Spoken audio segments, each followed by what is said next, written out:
Welcome to Jay and Nicole's Learning Lab. Today we have the CEO and one of the co-founders of Koala Go. And today we're going to be looking at the challenges of managing virtual classrooms.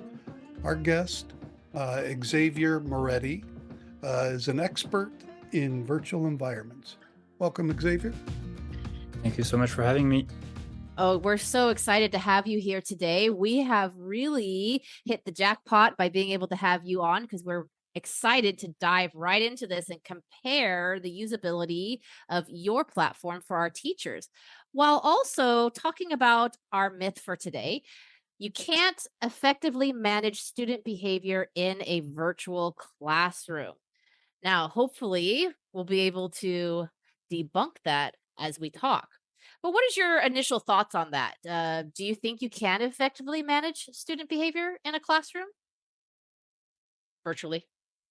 Uh, yeah, absolutely. Absolutely. I think every kid is different. And actually, thanks to COVID, quote unquote, we've actually come to realize that many kids, because of their learning style, their learning profile, where they are on the neurodiversity spectrum, many kids actually perform better online, behave better online, and learn faster online. A lot of those outside distractors. I know when I started my teaching journey with my own children as a homeschool parent, one of those defining moments for me was one of my children um, had quite a few bullies, and by removing those factors from his life, actually took a child that people thought had learning problems, turned out to be no, he just needed the environment to excel in. So Yeah. I kind of agree with that. But what I'm really interested in is a bit about your background and what inspired you to go in this direction. Yeah. So we actually, was working in tech, and so was my current co-founder, Ben. And we met at Apple in 2012, 2011. And we, spent a few years in technology, but then we were talking about starting a company together. And both of Ben's parents are educators. And I was raised by my grandmother, who's also a teacher. Okay. She's still alive today. She's 96 years old. She was a philosophy teacher. So, this was a topic that also was important to me because I think it's the best way to level the playing field is to provide an education to everyone. And so, wanted to do something valuable with my life, I guess. So that's why we went towards education. And then we were in San Francisco back then, and we started chatting with a lot of families to hear about their pain points. Because a good startup should be built on a good, important hair on fire problem, as we say in the startup world. And by talking with so many families, we started seeing a pattern of many families telling us that their child was really smart, but they was learning differently. Mhm. And they were not, they had dyslexia, and we didn't know what dyslexia was, to be honest. Right. So we did some research. We surrounded ourselves with people smarter than us, such as Dr. Brock Eide, sorry, who wrote the Dyslexic Advantage. And we asked, we read his book, and we try to understand, why do kids with dyslexia learn differently? And we actually tried to build a tool initially that was tailored for the learning styles of kids with dyslexia. And that's how Koala started. Okay. Wow. That's impressive. I don't think I've ever heard that type of founding story. It's a very unique learning challenge that some children have, even adults, right? And That's right. I don't think I've ever heard anybody actually focus on that one before, other than parents having to help their children at home. That's right. Yeah. Yeah. And if you're interested, I think a great starting point is indeed to read this book called The Dyslexic Advantage. It's a fantastic book, and it explains that. So it's written by two neurologists who spent 40 years with kids and adults who have dyslexia, and he shows that we tend to think of dyslexia when you hear dyslexia, you think weakness, you think slow reader, slow writer. Right.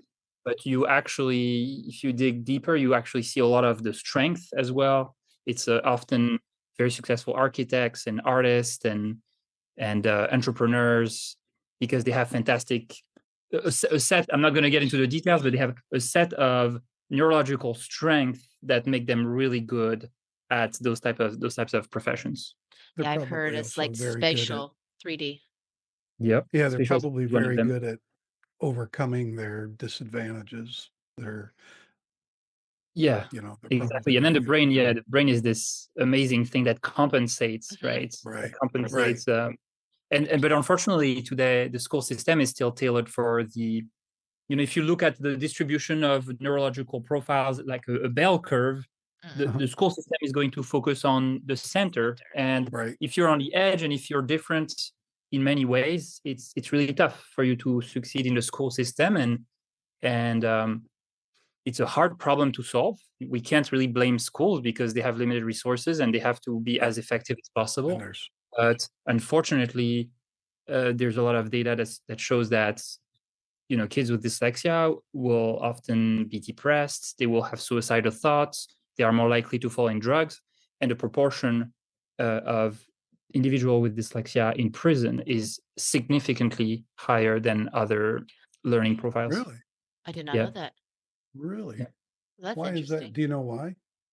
I mean, the depression and falling into drugs and just feeling like an The drugs. outcast and not successful in the school system makes you want to, rebel. Be successful at something. Exactly. Something. Well, I mean, Exactly. think about that though. I mean, that just doesn't affect, your schooling and also your mental health. But think about what dyslexia, the challenge that you have if you don't know how to overcome or compensate for it in the everyday world. That prevents you from filling out applications, creating resumes, being successful in school to get your certification, even if it's, becoming something like an electrician or a plumber where you don't have to go to school, but you go to a trade school for, which is still a very good job. Yeah. Those things would be almost prohibitive for you. Exactly. Yeah. Exactly. I think this is really cool because I feel like you're talking about creating a space where everybody has an opportunity to succeed by offering the options outside of traditional public school that just doesn't really serve everybody. That's right.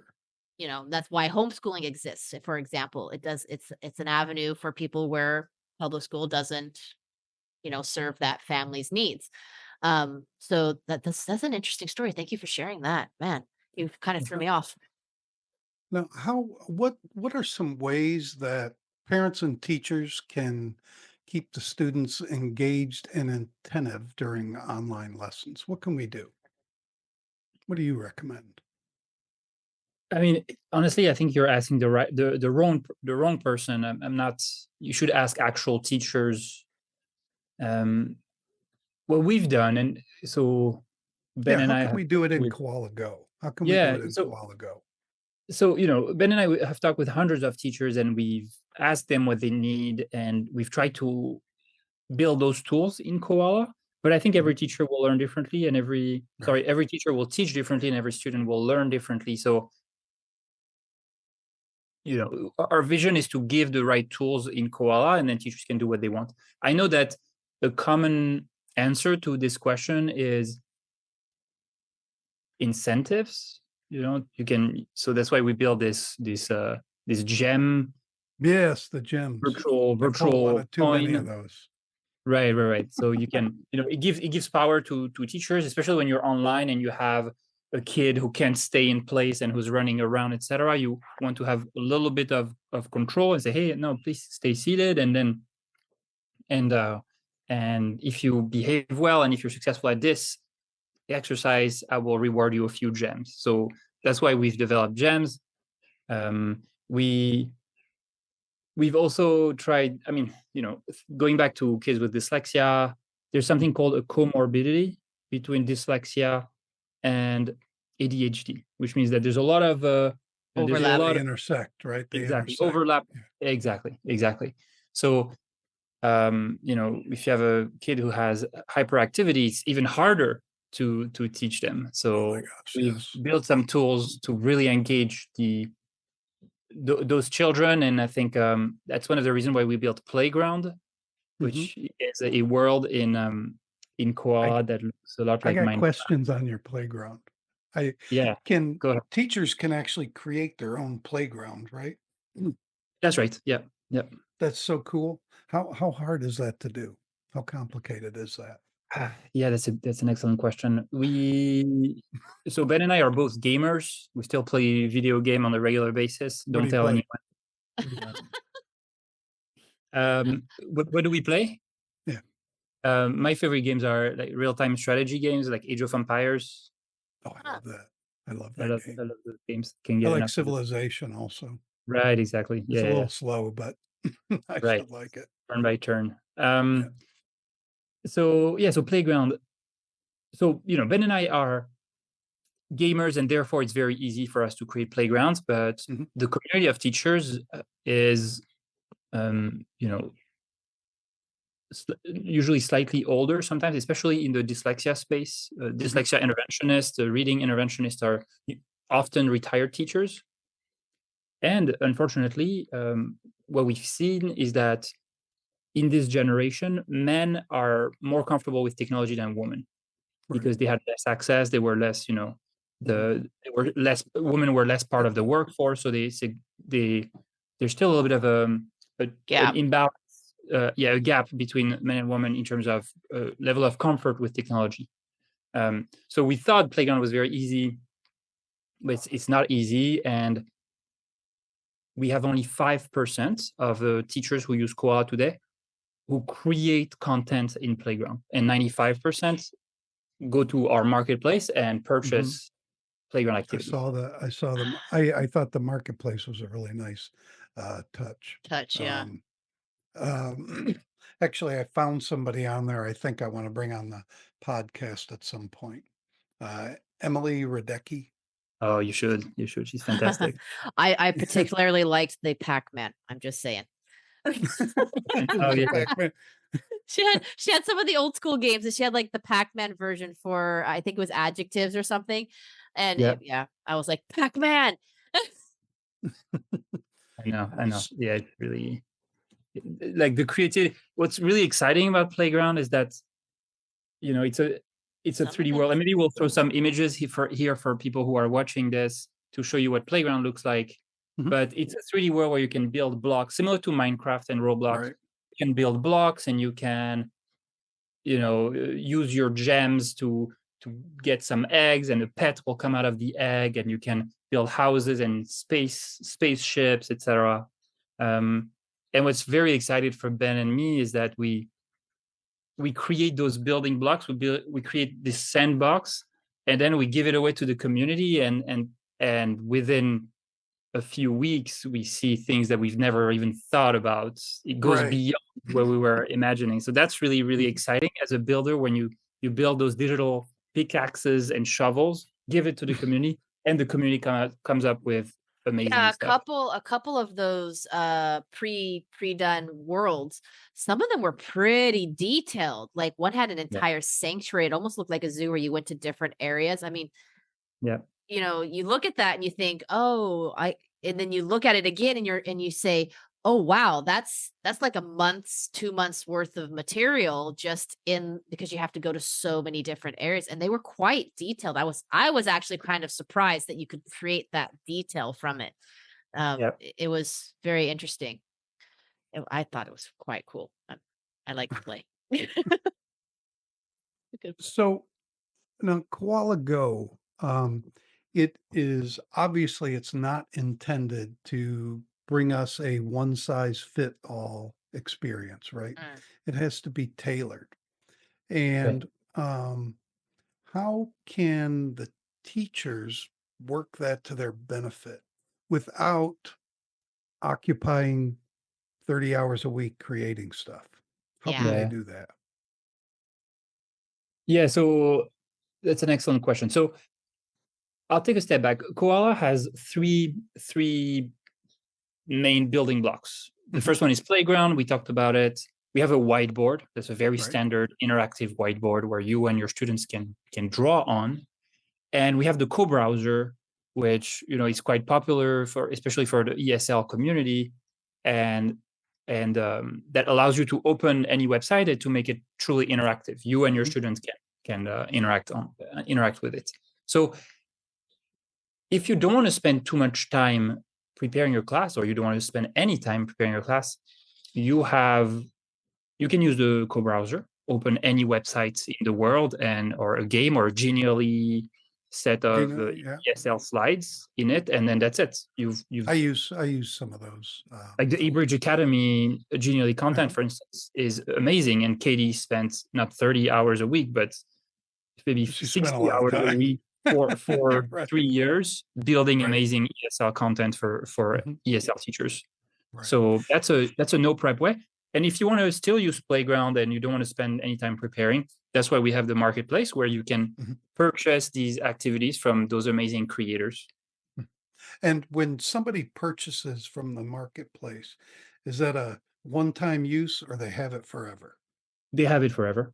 Okay, that's reasonable then. That's reasonable. Okay, that's reasonable. Now the co-browser. Yep. That's a hot topic right now. Yep. How does me personally, I have a lot of students in China. Yeah. How does it function? Like, is it rock solid in China, or is it hit and miss? Yeah. No, it's I mean, it's not the firewall. The firewall's a monster. Right. We've had our history. We've put a lot of blood, sweat, and tears into making it work with China. And last year we had an issue around the Golden Week in China, where the firewalls restriction go up and they block some websites that they don't block the rest of the time. And after the end of Golden Week, our website was still not working. So that was really stressful for me personally. Little stories that actually ended up at the ER for a panic attack. I haven't really, people, but I actually ended up. I was in Paris. I ended up in the ER for a panic attack around that time. So I remember it quite vividly. But we fixed this. Actually, after Golden Week, it didn't go back to normal after. So we had to find a way. So yeah, now it's rock solid, and your connectivity with China will be impeccable. That's good. Really? That's really good. Okay. That's a point of contention right now. Yeah. Definitely. Sorry, there's a little bit of a background noise. I'm going to move to. No worries. No problem. Take your time. It happens. Yes. Right. I'm waiting for my dog to growl at me because somehow he made it into my room and he's here hiding somewhere. There he is. Oh, I like the Christmas tree. Beautiful, huh? I Any missed kids the big running around Christmas there? trees. No, they in school. All set. Sorry about that. No Oh, worries. that's okay. So speaking of, we kind of just touched on quality control. How do you ensure quality control when teachers maybe bring their own materials? Or what about, do you have any standards or screening processes? Yeah, absolutely. So it's called QA, quality assurance, in the software world. It's tough. It's tough, especially when our team is 10 people, so it's relatively small, and we just crossed. Like, our teachers use Koala 1 million minutes per month. Oh wow! How many teachers is that are using it? I need to check, but tens of thousands. It's a lot. It's a lot. Yeah, exactly. Yeah. And so even if you test 24/7 with your team of 10 using different devices, using the Huawei tablet with the new operating system for the teacher, and the student will be using an iPad with the old iOS version 17 and using Safari or using Chrome, or Safari is still available. It's on. Yeah. Apple. It is. It's Apple. It is. Yeah. So it's a lot of work. So we have a whole test plan QA test plan, quality assurance test plan, that we go through every single test one by one at every update. But it's funny you asked that, because actually today we'll be releasing a new update of Koala that was a significant improvement in the backend for peer-to-peer video, peer-to-peer audio, and it was 2 months of testing. Wow. Okay. All right. Now, So, do yeah, you a lot have of work. is there like one like Sorry, my golden dog needs to device? come in. Sorry What's about that. Okay. It's all right. I am totally letting you take the lead on this, by the way, because you have like some serious questions going on. I feel like the person just sitting here going, like the fawns. Hey. Sorry about the So back and forth. I know it's going to be more work on the editing. it's no problem. It's no problem. So do you have like a golden device you recommend that a teacher or Mm. student uses? Is there like one that's just like that's the one to use? Do you have one? That's a good question. Not necessarily a golden device, but a set of golden devices, yes. A Mac with an updated Mac, Like MacBook Pro, like ideally. Apple Silicon? Apple Silicon. Yeah, it doesn't matter. It doesn't matter. But an updated Mac, less than 5 years old, with Google Chrome. That's one of Okay. our golden device. Or a PC with Google Chrome, or an iPad, and you use Safari, not Google Chrome. You actually need to Safari use does work. Okay. Yeah. Safari does work.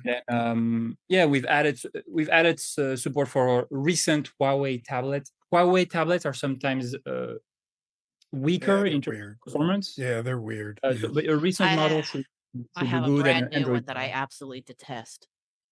What Oh, about yeah. the Samsung? So I tend to use my FE a lot. This one's only Okay. about a year old. What about these Yeah. ones? Yeah, Samsung tablet. We also support Samsung tablets. Yep. Does it work better on the tablet functionality or the DeX? The DeX means that you connect to a keyboard. Sorry, I don't know what DeX. Well, You no, connect your DeX. tablet to a No, monitor, right? no. DeX is where it's a really cool functionality of Samsung. DeX is where you can make your tablet function like a laptop. So it takes out that cell phone app look, and it actually functions like a laptop. Oh, okay, cool. On the Windows operating system? Basically, yeah, but it's Apple Okay. based. I'm not Apple based. I'm sorry. It's Android based, but it runs like the Windows operating system. So it looks just like my Windows laptop. Okay. That's Yeah, why I bought both options should work. Yeah. Because I know that there's some things that I use that's frustrating for me, because that's why I bought it, because of the DeX feature, because it's a little more portable for me than my PC. My laptop is. I love that feature because almost everything I can use, with very limited exceptions, I can use just like on my laptop. The only limited one that really annoys me actually is my Wix interface for updating my website. Okay. So, okay, good to know. Good to know. I have a question though, because now somebody like me, I pay for my Zoom. Okay, so I really like my Zoom. Don't get me wrong. Yeah. And I'm very good at integrating a lot of other features into that to make it a very interactive experience for myself and my students. Yeah. What do you have that would make me justify jumping ship?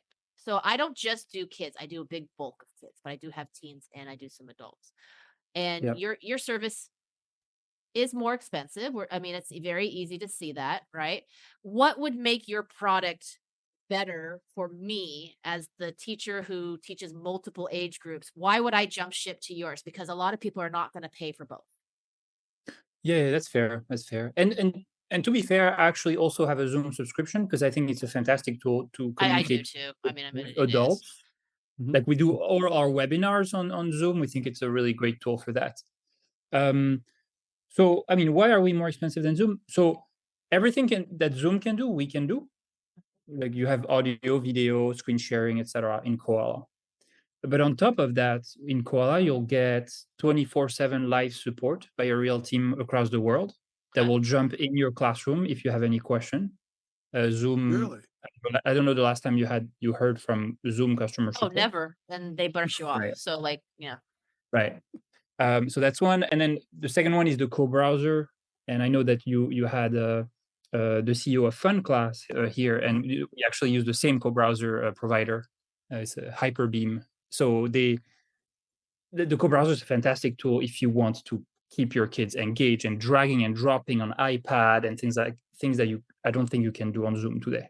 No, because I don't have that. Okay. It's one of the huge drawbacks. And one of the Yeah. big drawbacks I find with Zoom is not that I don't have a lot of tools available. It's Yeah. a lot of the tools are not intuitive to use from the non-host younger. side. So as the Right. host, it's much easier for me to use my toolbar, but it drives me absolutely bonkers when I'm not the host because I'm like, where's everything? Why can't I find it? Where is it? Right. That's right. Yeah. And thank you for bringing it up. We try to simplify the student experience, considering that we know that some of our students are 4 years old. So we really Right. try to. It's not an enterprise software repurposed for education. It's built from the ground up with these types of users in mind. So I think the user experience is easier for young children, and then you have, of course, the interactive whiteboard. But I think the interactive whiteboard of Zoom is getting pretty good. And you have Playground. It's an embedded Minecraft Mhm. world where you have your avatar. It's like a multiplayer video game in the teaching platform. So this is so when you're comparing our pricing to Zoom's pricing, it's not really apples to apples comparison, in my opinion. So I agree in the with you, to be honest. playground, you can do things like place objects in the playground and tell the student to go walk their little cartoon, their Yep. avatar over to find Yep. it and things like that. Is there any initiative to progress that to where maybe it's appealing to like a 16-year-old or a 17-year-old? And I know there's a lot of adults that play Minecraft Yeah. still. So, but is there any initiative on that? Case in point that I got mad when he ended the game when I decided to play the student side. Yeah, exactly. Yeah. It's to be perfectly honest, it's not a priority for us. Okay. Because we That's think fair. there are lots of great tools for 15 and 16 years old. And they don't need those engagement tools because they're at a point where they're relatively self-driven and mature and they want to move forward.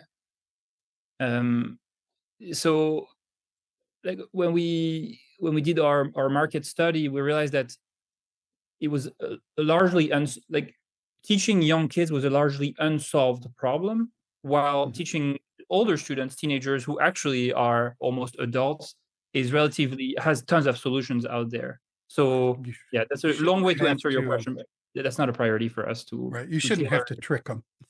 You shouldn't have to Yeah, trick them. that's Right. right. That's yeah. Honestly, I like your fresh approach of admitting the fact that that is where your focus is, and you don't need to service every market to make your product valuable. I think it makes it more valuable because you are focused on servicing that demographic very specifically. Not that it can't work for the olders at the same time. Right. Now, I want to move to the marketplace, Mm. Yep. maybe the ethics piece. How do you handle potential, I don't know, there's probably, copyright issues. Ah, Yep. How do you handle that? Or do you not police that? It's completely reasonable to say you don't police that to me. it No, really is. I we. mean, Zoom doesn't police it, and we all know. Mhm. No, yeah. But that's a good question. We do police it. We communicate to our community, say, hey, you cannot publish anything that has copyright that you don't have a commercial license for, right? The Mhm. commercial license means that you're allowed to make money selling Right. some Reselling. Yeah. content. Reselling, thank you. Yeah. So so we communicate this. This is the first step. We communicate this to our community, especially to the creators community. Number two is when you actually publish something, there is at the bottom, in big, it says, I certify that I have commercial rights for this image and Okay. this image and this image and this image. And we actually ask you, we're a little bit of a pain in the butt because we actually ask you to point us to the link, give us the link of the license terms for each image. Right, right, right. So we do that. And then finally, step 3 is there's a screening, and every single piece of content that you publish to the marketplace, we review it. Now, I have to be honest, there may be things falling through the cracks. Oh, of course, of course. What would Yeah. So it's an imperfect experience, but we try to do our best to really prevent that, because I mean, we think that the initial creator of that content deserves to to be rewarded for their work and for the Sure. crew. I have a question. I've had this happen personally to me actually on Facebook and YouTube, where it was Yeah. my creation from scratch, completely 100% mine. It was actually my full-on videos and stuff of me in it, actually. And I had commercial licenses for some of the art that I was using. And Okay. I had somebody steal my content and then complain to Facebook and YouTube that I stole, Yeah. that it was their content and I stole it from them. And I'm like, that's literally me, you know, like, Right. so it took me, I mean, the absurdity of the stuff I had to do to prove that it was mine when my face was on it was ridiculous, but we won't go there. Yeah. The content, if another creator claims that another piece of content was stolen from them, Yeah. do you have a process to handle that? We have not run into this scenario Okay, yet. good. I think our community is relatively Good. small enough compared to YouTube's size, right? So Oh, we it's don't ridiculous. we actually know more or less everyone. Mhm. And once again, the creator community is 5% of our community, so it's actually It's quite small at the moment. I mean, it's it's large, but relatively small. small. We know each other. We have webinars with all the creators, so Oh, we have yeah. not run into that problem yet. But if it does happen, I think we'll do our investigation, and we'll do best judgment and try to figure out a solution. No, that's perfectly acceptable. I mean, if it hasn't happened, then you wouldn't have a complete process in place for it yet. Right. Like I said, it did happen to me, and I have had that experience, and it was definitely interesting. Yeah. So I know you are pressed on time here Mm. pretty soon. I have one more thing that I want to ask. I don't know if Nicole wants to ask, but Oh, I've let you so take the lead on this. your main competitors are ClassIn, Zoom, maybe Zoom, because a lot of teachers still use it. Tencent.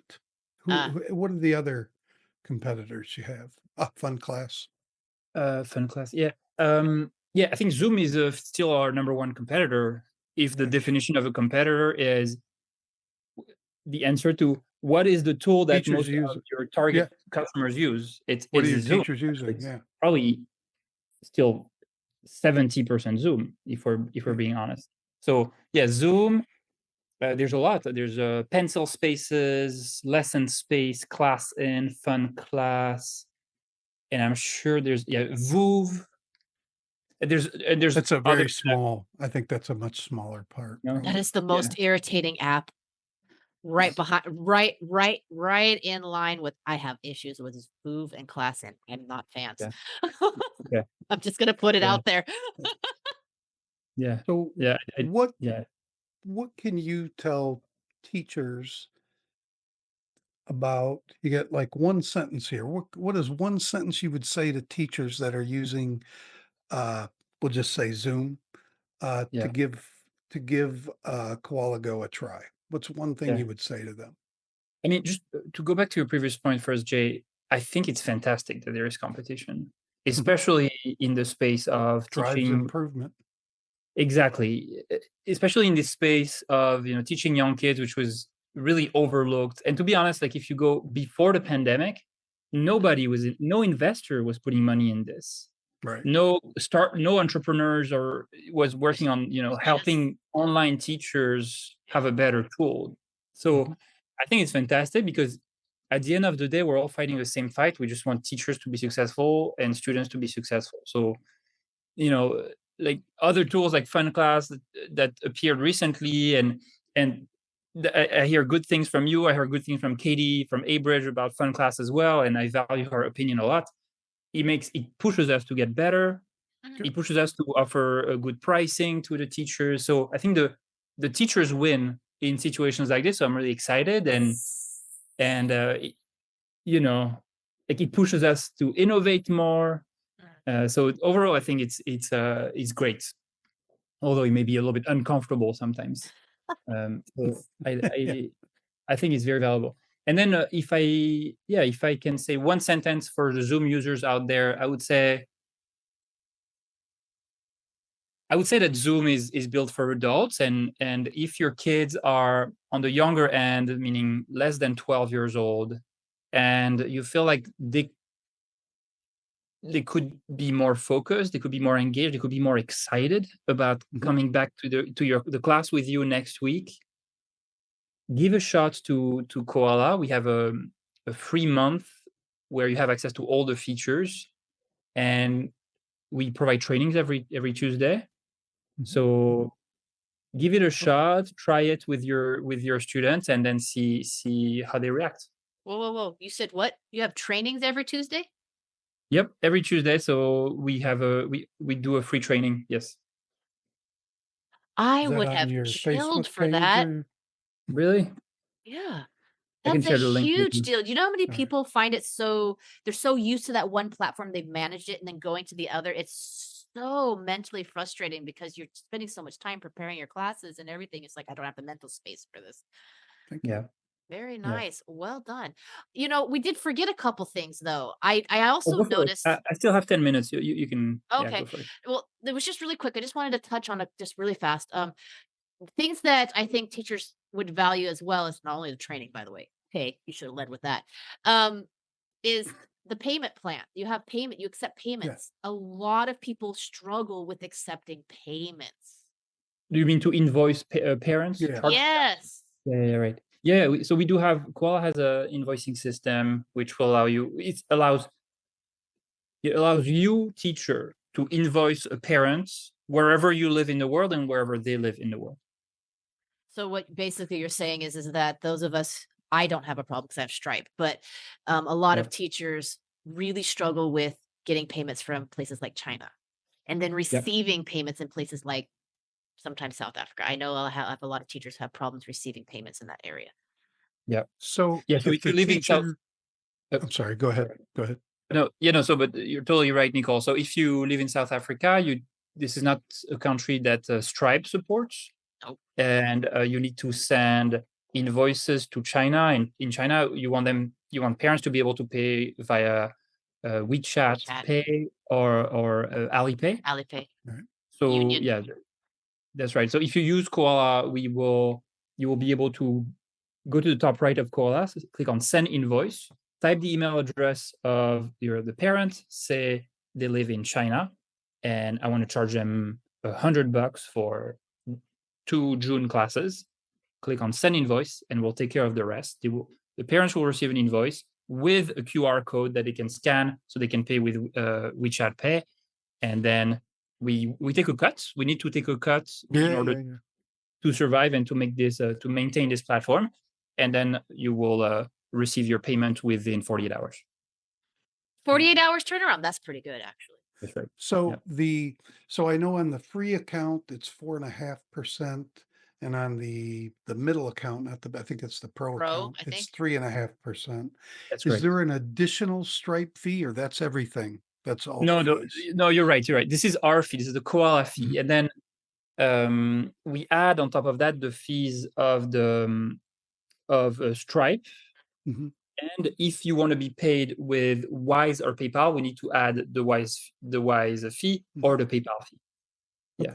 It's the price of doing business. When I do my taxes every year, I keep track of all those little fees I get from my payment portals. Right. Exactly. Yeah. And so I want to be honest, like if Nicole, you live in the Philippines? Yes, but my business is licensed in the US as an LLC, so I have a So if you live in a Stripe supported country, just type on Google Stripe supported countries and click on the first link, and it will give you a list of countries that are supported by Stripe. If your country is there, do not use Koala invoicing because it will be more expensive. Right. You can go to Stripe and create a Stripe standard account, and you can send your invoice directly to parents, and you should be able to enable WeChat Pay. but you will be able to pay only 2.9%, or maybe they increase it slightly, around 3% of fee by doing that. And But if you live in a payment country that's not Stripe supported, I think Koala is the best solution for you. No, thank you. Thank you very much for answering that. Like I said, a lot of teachers find that very difficult to go around. So, Yeah, it's complicated. It's very it is. complicated. It really is. Oh yeah, reach out. One more thing for online teachers to have to manage. So Right. yeah. Right. All I can say is I'm really happy that I'm able to do that. It's the only reason I can work there because, like I said, I can accept WeChat and Alipay, and it makes a significant difference. So it's very cool that you're able to do that. That's a big boon. All right, very good. So, Jay, do you have any more questions for Xavier No, today? I'm good, and I'm really glad you came on here and you gave very good, straightforward answers that I appreciate. I Thank you. have to say, yeah, I really appreciated that as well. I know we didn't talk about the business plan, but I don't think that'll be relevant at the moment. I would like to bring you back later when you've done some updates and include that because someone like me, I actually have a teaching company, Okay. and so that is of interest to me to add that to my website. Yeah. So I think, but I feel like that's like a whole separate podcast. Yeah, I agree. It's we can talk The about it. Just real quickly, I want to make sure I understand the business plan membership. Yeah. Is that something that you can integrate in your own site so it looks like you're logging into Jay's English School instead of That's Koala right. Go? Okay, Yeah, exactly. It's what we call a white label. right. So we Oh yeah, I have some take of those Koala licenses. Go and we can host it on jayswebsite.com. We usually ask you to create a subdomain, so it would be virtualclass.jayswebsite.com. Gotcha. It will take you 5 minutes to do that, and then we'll forward your white label product to that page, and you can customize the lobby, put your logo in the top left, and that way your teachers log in, they don't even know that they're using Koala. And when your students access the classes of your teachers, they don't even know they're using Koala either. Like I said, I'm perfect. interested in that one. So yeah, Yeah. I think that's pretty good. All We'll right. talk offline when you call it. All right. Yeah, I would definitely be interested. But I think, honestly, I think that we have debunked our myth today that you can't effectively manage student behavior in a classroom. I think with the tools and a lot of the things that you've thought about that I didn't even think about, like dyslexia. I mean, being able to, manage so many students and give them the opportunity to focus and to grow and to thrive, and for teachers to give their personality and their creativity and outlet to help those students at the same time in a relatively accessible platform.